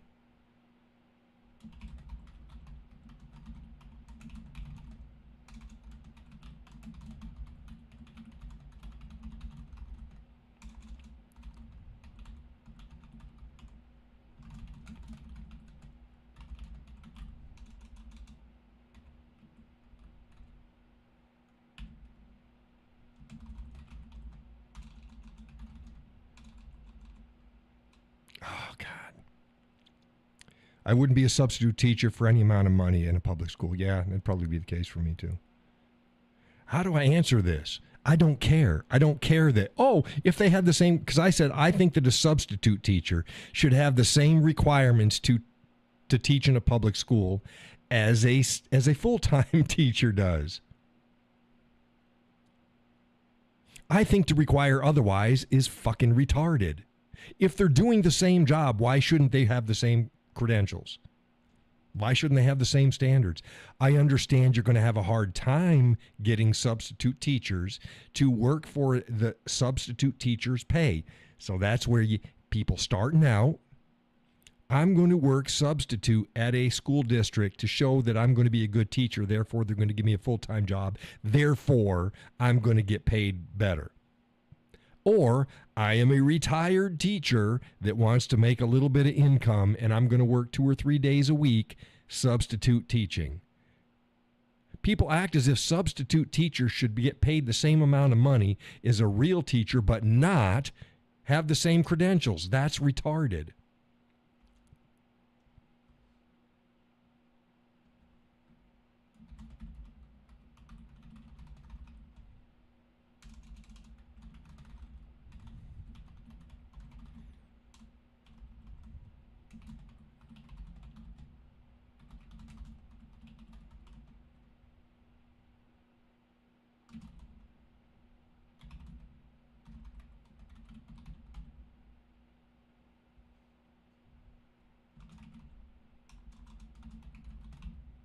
See, that's the whole thing is people act. See, it's the same shit. Since I don't agree with them, because obviously it's like I understand what you presented, but I stand by what I stated, and for good reasons. Thank you. I don't care. It doesn't make any sense. That's like going, gee, part-time police officers shouldn't have to be accredited with the state. Well, that'd be great. But then what's to prevent a police department from fucking hiring all part-time police officers that don't have to be accredited to the state? Oh, there's what Gus said. Part-time cop, they're required to have the same. Right? I was talking the same time we were writing. Right. Why? Well, because you're doing the same damn job. You're doing the same job. So why should a teacher that is working part-time, that is doing the same job that a full-time teacher is doing, get paid less? Or not get paid less, require less accreditation? It doesn't make sense. You're doing the same job. I understand if you require substitute teachers to have the same accreditations and training as a full-time teacher, but work at greatly reduced rates, you're not going to get many. It's going to reduce the pool for substitute teachers. I get it. So, good. That's like people thinking that minimum wage jobs should be a living wage. No, they shouldn't be. If you want a living wage, then get a job that's worth a living wage. Like right now, I'd be willing to work a minimum wage job. I don't make minimum wage doing what I do now. I'm not, however, going to do a minimum wage job with the expectations and the requirements of a much more weightier paid job. That was part of the thing that I got with working selling guns. You weren't paying me what I was worth. And then when you started heaping other shit on top of it, no, not happening. Adding other stress on top of stresses, not having it. You're not paying me enough. Oh, I can do it. You want to pay me for it? I'm not going to get paid substandard pay and get all the stress. No. Gus says, yep, just like firefighters, paid or volunteer. We have the same education. That change, yeah. Yeah, because you should. Otherwise, why would anybody hire anybody but part-time firefighters and police officers and teachers? Why even pay teachers? Run your whole fucking school off of substitute teachers. Look at all the money you're going to save.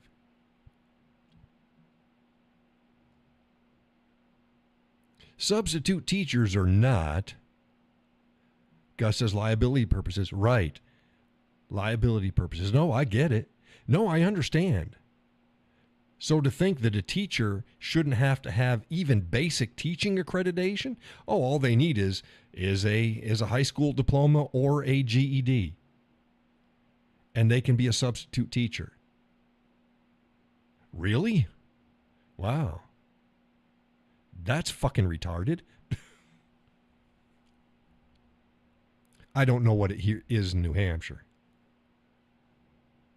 I wouldn't want to do it anyways. Oh, the jobs keep coming up for the court security personnel, the bailiffs and shit like that. Hooks at Courthouse is looking for a part-time or 3 times a week. It's about $180 a day. That's not bad. It's what, 400 and change a week. 3 days a week. I thought about it. Then I'm like, do I want to deal with knuckleheads? do I really want to deal with knuckleheads?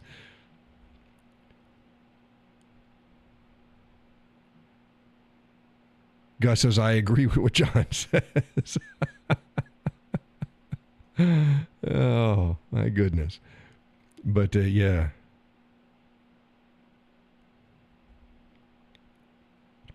So, yeah. But I guess I don't understand. That's the biggest thing that gets me. When I say I don't agree and people act as if I just don't. I get clear. If John doesn't understand, I guess he just doesn't. He does, or that I disagree. Gus says it would be fun. Oh, it'd be. Look, I've thrown people. And now they're expecting everybody. One of the things is that de-escalating. I did enough of that shit when I was younger. As a cop, de-escalation. I'm tired of fucking de-escalating. But the job entails security, beginning, roving security. Of course, they'll switch you up. These are the various things you're going to do. Prisoner transport to and from the facilities to the courthouse. Monitoring prisoners when they're there. Escorting prisoners when they're there. Roving, building, and ground security while you're there. Get the basic stuff that you're going to do. Disarming people, dealing with jack wagons. And I got to provide my own firearm. It's got to be they said it's got to be a 9mm or 40 cal. 9mm or 40 cal. It's like 40 cal. That's an interesting, but yeah. So I got to provide my own service weapon. That's great. I can do it. But yeah, they were looking for whole district wide. I think it was a county wide court system back this summer. And then earlier in the spring, they were doing it too. Gus says, what the fuck? Nope. Yeah, there's just a lot of crap that you got to do. I can do it. And I was approached and they're like, John, you need to do this. You need to do this. Like, yeah, well, and at that point I was still injured. I'm not injured anymore, but still, it's like,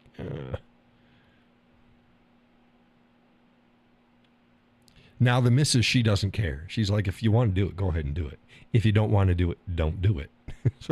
Well, that's helpful. You know what my ideal job is? Here's my ideal job, especially now.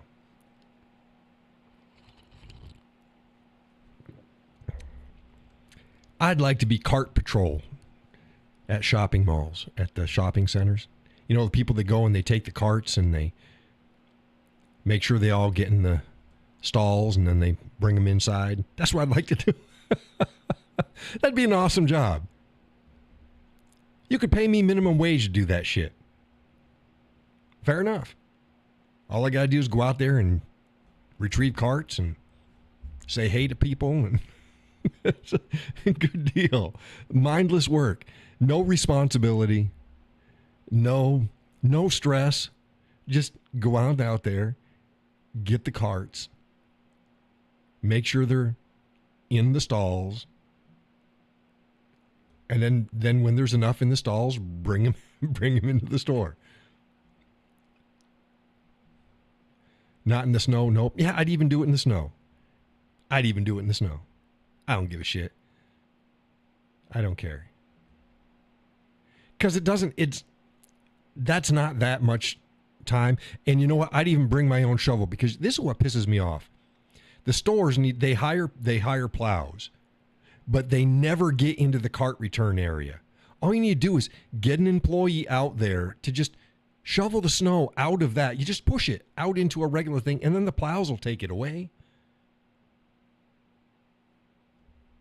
Keep the cart returns clear of snow. No, I do that. That's good enough for me. I got no problem. That's mindless work. No. I don't deal with knuckleheads.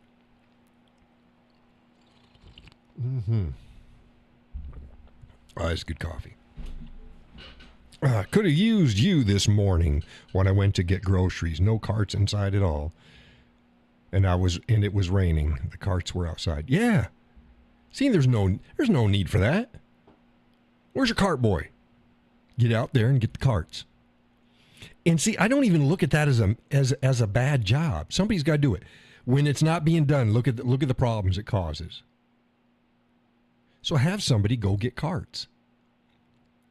I do it for the entire shopping mall area. You know, you got a bunch of different stores, you got different carts. I'll do it for the whole complex. I'll be the roving cart boy.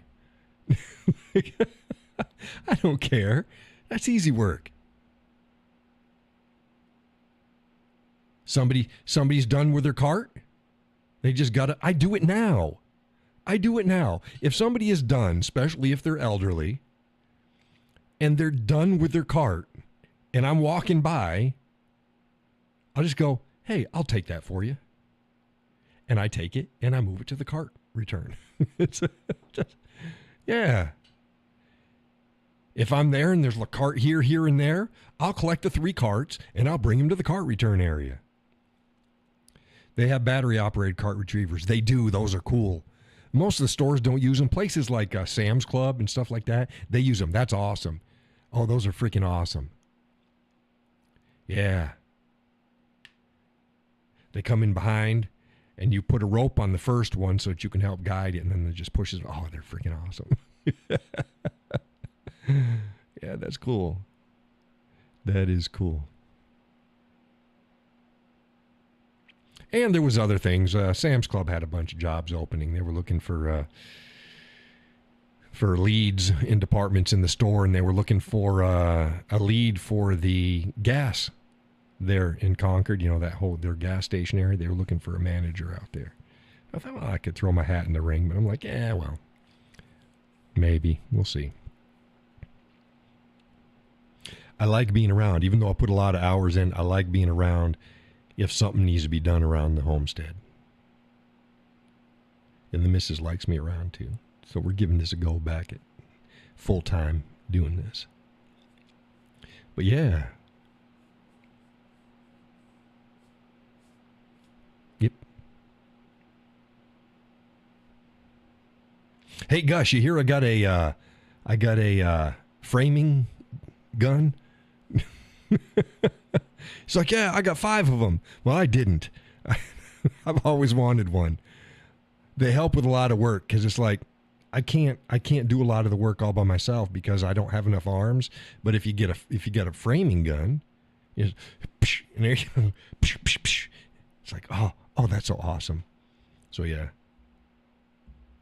got to be this old to get a damn framing gun. I'd like a smaller one too, so it shoots the brads and stuff. But yeah, it's like this thing shoots in. It's from it's an offset, so it's angled, not straight. The nails go in at an angle, and it goes from 2 inches to 3.5. So that's a good range. Yeah, I just hooked that up to my compressor, and here she goes. I had a lot of fun. He says, "Oh wow, that's great. Well worth it." Yes, it is. Oh my goodness. Especially I got all that work that I got to get done on the Franken Zebo, and I'm going to be by myself. There's no way I could screw in everything that I need. But if you got a framing gun, you can just hold it with one hand. Pow, pow, pow, done. You know, that's it. It's like, yeah. I still need some more tools. I don't have a lot. In fact, that's my first tool that I have for my air compressor. So I need one of those ratchet things. Need a ratchet. Need a bunch of stuff. Yep.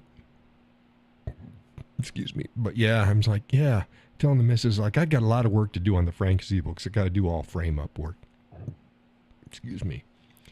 And I said, it's going to be a pain in the ass. And I didn't want to do it. But, I think I need to... I think I need to invest in a framing gun. And she's been telling me for years to get one.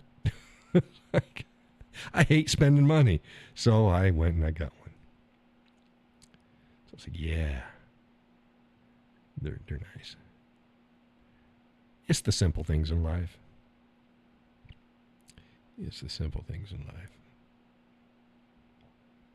Like, there's John. He's getting all excited about a nail gun. Yes. Yes. Y'all don't know. Some of you know. Most of you don't know. I used to have a full workshop. It was back when I was living in Pennacook. The whole basement, and we had a proper walk-in basement. Gus says I would love a battery-powered one, but a little too much. Yeah, they're pricey.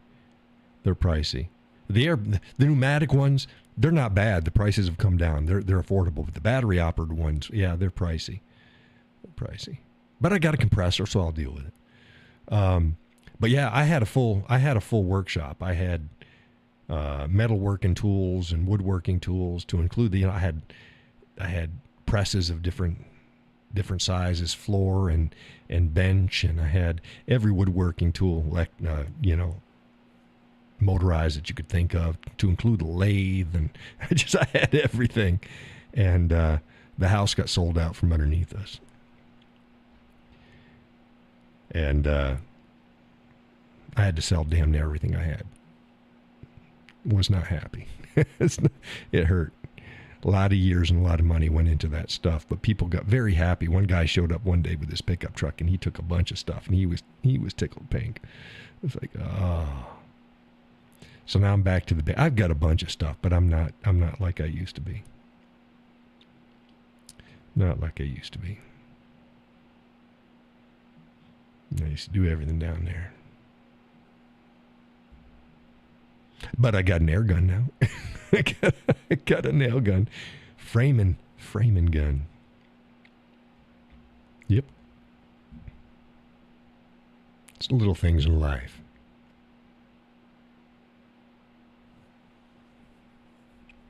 So where is everybody? Not a lot of people are on the show tonight. More than there was last Wednesday.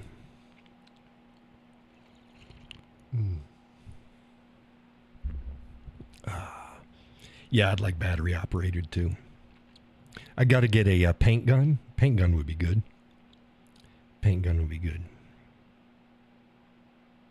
They're handy.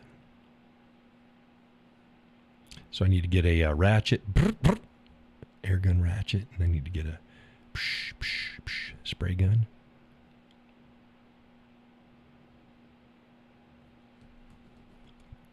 Yep. But They're not on the. I buy things as I need them. You want a battery powered grinder? Oh yeah, those are good too. Here you go. You need a battery operated drills, and I got one of those. Well, it's a small one, but drills, saws. Laurel says she has a spray gun, old as hell. Well, if it works, it still works. Battery operated lawn mowers are pretty good, especially for how much lawn I've got, but I'm not going to get one of those. But yeah, they got drills and skill saws and all sorts of stuff. You know what I need? I need a saber saw proper. What I have they call as a saber saw. It's not. It's a jigsaw. It's a jigsaw. I need a good proper saber saw. With a good blade in the front. At least this long in the front. It's tapered. Laurel says, I love my battery-operated chainsaw. Yeah, I got a small one. I'd like a mid-size battery-operated chainsaw. I've got a small battery-operated chainsaw. It's only got like a 4-inch bar on it, 4 or 5-inch bar on it, and it goes. But it's great for trimming stuff. Yeah, I love that. I've got an electric chainsaw. I really like that. I'd like a full-size electric chainsaw because the one that I have has a cord. Gus says I have a lot of powered tools, just not one of them. Oh, yeah. Laurel says mine's at least 12 inches. Yeah, that's a good size for a battery operate because you can do medium wood and you can cut down small trees and you can limb with it. Yeah, that'd be good. Mine's an itty-bitty one. But y'all know my story this year, this year, and I was debating whether I was going to go with an electric. But I'm like, I just don't think it's going to suit my needs. And then the missus went, she got me the monster, the 26-incher. 26-inch. That is a beast. That is a beast. It is a beast of a chainsaw. Jacqueline says, I'm a 71 female. I'm like 71F. What the hell does that mean? I'm a 71 female and I love all my tools. Bedroom in my house, the tool room. I had the same, my own full shop and had to sell it all for pennies on the dollar at a yard sale. Killed me. Oh yeah, I feel for you. I was crushed. I was like, you got to be fucking kidding me. I had everything. Everything. My goodness. But, hey, it is what it is. And we slowly build back up. We build back up. But this year, we're going to have fires out in the Franken-Zebo. Yeah, didn't get to do it last year. This year, we're going to. So I got wood. Not a lot. I got some wood. I can always use more wood. Gus, if you need wood taken out, you just let me know. I'll come on over and I'll buck it up and I'll throw it in the truck and take it out of your way. So, yeah, if you say, I got a bunch of shit that I'd like to get out of here, it's wood, you just let me know.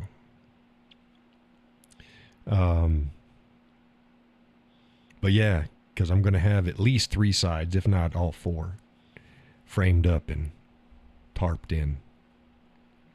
Yeah, I know it's redneck, but it's going to work. It's going to work just fine. Going to work just fine.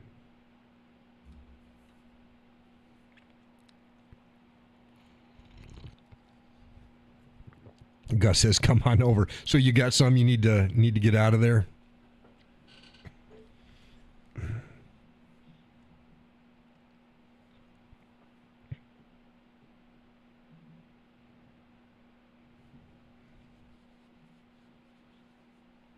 We're talking anything from medium size on up, and cut up and take out of your way. Because I don't think you don't heat with wood, do you? I don't think you go out and fire up a pit as much as me and the missus do. Not down here. I think you do up in the Great White North. Even though you don't go up there when it's white. Oh, goodness. Oh, you got a splitter. See, there you go. I was talking to that. We were over at We were at Tractor Supply the other day, and they had wood splitters out there. I'm like, yeah, I like those too. I got wood splitters at home. It's called a split and maul.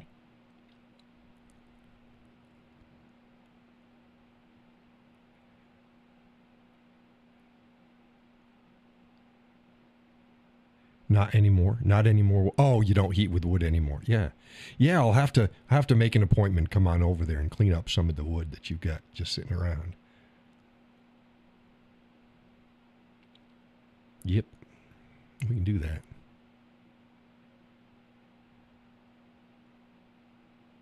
Yep.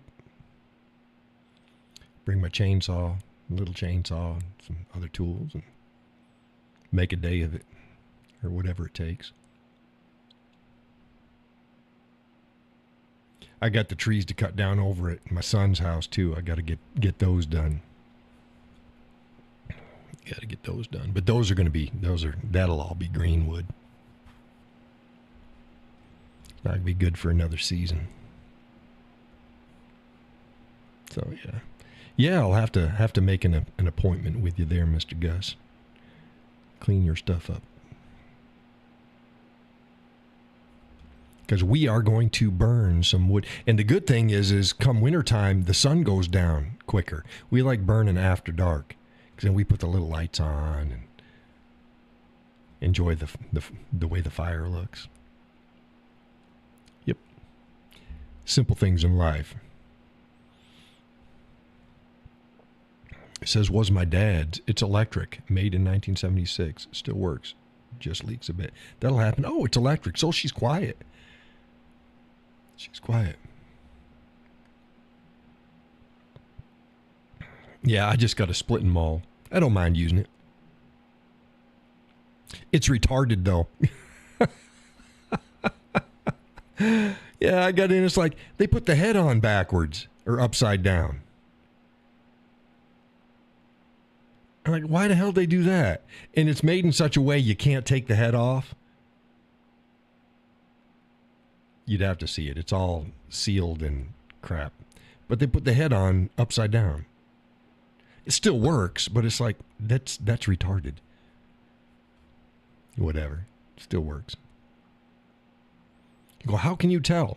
Well, the beak on the bottom is a little bit longer than the beak on the top. Ever so slightly. So when you look at it, you go, oh, shit, I see it now. Yeah. It's upside down. Oh, well. Hey, it is what it is. I got a double bit axe somewhere and I can't find it. It's like, oh, I was looking for it this summer. When I was doing the pictures, the axes, the hand axes versus hatchets and tomahawks and stuff like that. And we discussed all that. I got a good double-bitted axe. Now I got a single-bitted axe. It's a felon axe. It's a big one. But it's just a single bit. But I got a double bit someplace and I can't fucking find it. I'll run across it. Dang it.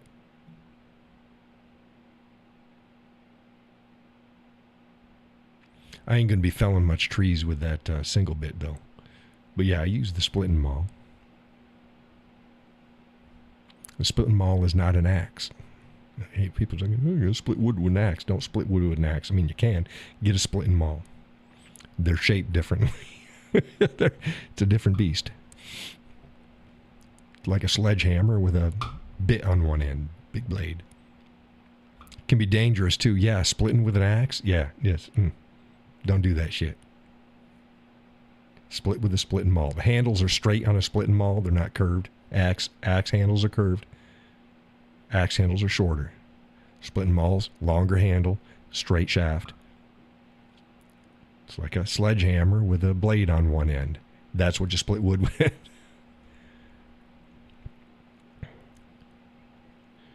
Yeah, and my axes. I got my axes. Yep. Got my chainsaws. Got my beast, 26-incher. Yeah, Rancher 26.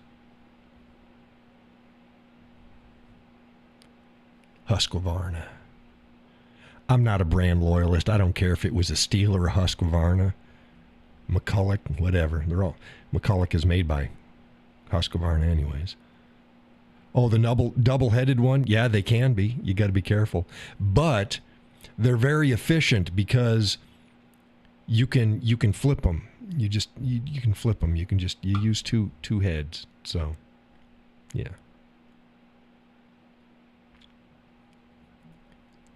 And the key to making an axe less dangerous is like a knife. You keep them sharp. It's not intuitive. The sharper your blade, the less chances are you're going to fuck up with it because you're not forcing it. Just use it like it is. But, yeah, like my axes. But I'm getting too old to be out there trying to Paul Bunyan that shit. No. I can do it. Don't need to do it. Don't want to do it. No pride in admitting that. But yeah, I can't find it. Can't find it. It's bothering me. It's been bothering me all fall. Like, where'd I put that damn thing? No, right where the single blade one is. I should take a picture of that for folks too. It's like it's just an axe. Yeah. Yes. Yes, it is. Well, it is after 10 o'clock, folks. I do appreciate y'all spending some time with me. Didn't get as much laughter as usual, but a little under the weather. And nobody else seemed to be too yakkative. Missed a bunch of the folks. They didn't come in. I don't know where they are. Judy hasn't been in, and some of the other gals. Pat? Pam? Pat? I always get her name wrong. It begins with a P. Gus says, my son-in-law, just around the corner from you, just borrowed my big saw to cut up a tree they had taken down on their front lawn. Ah. How they liking their new house? I think about them now and again when I pass by them. Like, oh, yeah, there it is. It's just up from the school.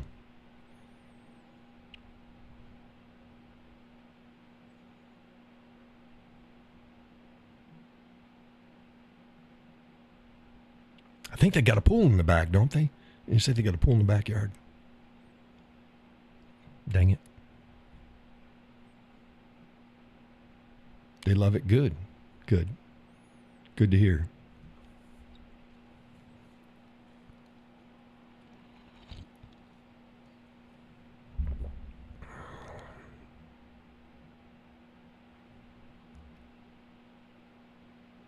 Good to hear.